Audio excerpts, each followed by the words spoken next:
সরকারি চাকুরিতে কোটা সংস্কারের দাবিতে বাংলাদেশের শিক্ষার্থীদের চলমান আন্দোলনের বিষয়টি আন্তর্জাতিক বিভিন্ন গণমাধ্যমে উঠে এসেছে। সোমবার শিক্ষার্থীদের ওপর সরকার সমর্থক ছাত্র সংগঠন ছাত্রলীগ চড়াও হওয়ার প্রতিবেদনও গণমাধ্যমগুলিতে উঠে এসেছে। শান্তিপূর্ণ আন্দোলনে শিক্ষার্থীদের ওপর হামলার নিন্দা জানিয়েছে আন্তর্জাতিক মানবাধিকার সংস্থা অ্যামনেস্টি ইন্টারন্যাশনাল। আমেরিকার স্টেট ডিপার্টমেন্টের মুখপাত্র এই ঘটনার নিন্দা জানিয়ে বলেন, তারা ঘটনার পর্যবেক্ষণ করছেন। সরকারি চাকরিতে কোটা সংস্কারের দাবিতে গত কয়েকদিন ধরেই বাংলাদেশের বিভিন্ন জায়গায় আন্দোলন করছিল শিক্ষার্থীরা। সোমবার ঢাকা বিশ্ববিদ্যালয় এলাকায় শান্তিপূর্ণভাবে বিক্ষোভরত শিক্ষার্থীদের ওপর চড়াও হয় সরকার সমর্থক ছাত্র সংগঠন ছাত্রলীগ। এতে 2 শতাধিক শিক্ষার্থী আহত হয়। এর পরপরই বিশ্বের বিভিন্ন সংবাদ মাধ্যমে উঠে আসে এই হামলার খবর।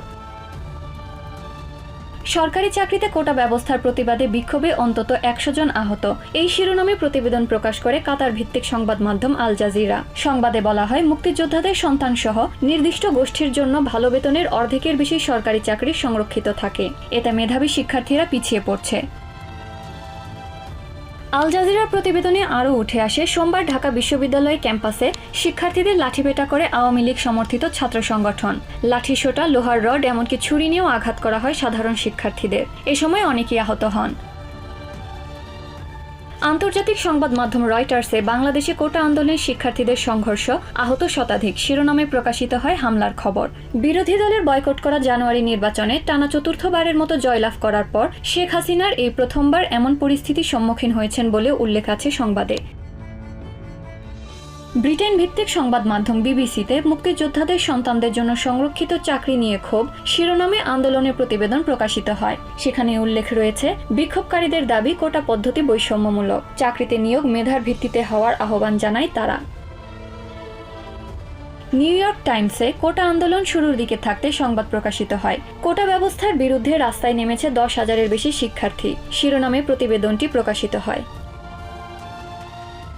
ভারতীয় সংবাদ মাধ্যম এনডিটিভির প্রতিবেদনে দেশজুড়ে বিভিন্ন বিশ্ববিদ্যালয়ে শত শত শিক্ষার্থী আহত হওয়ার বিষয়টি উঠে আসে।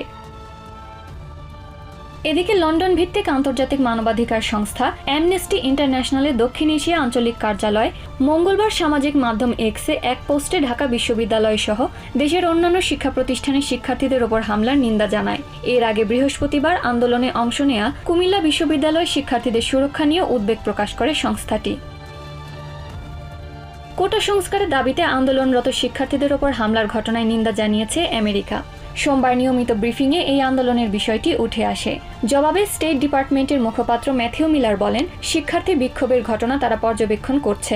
শান্তিপূর্ণ বিক্ষোভকারীদের বিরুদ্ধে যে কোনো সহিংসতার নিন্দা জানান তারা। এডলিন শ্রেয়া, TVN24।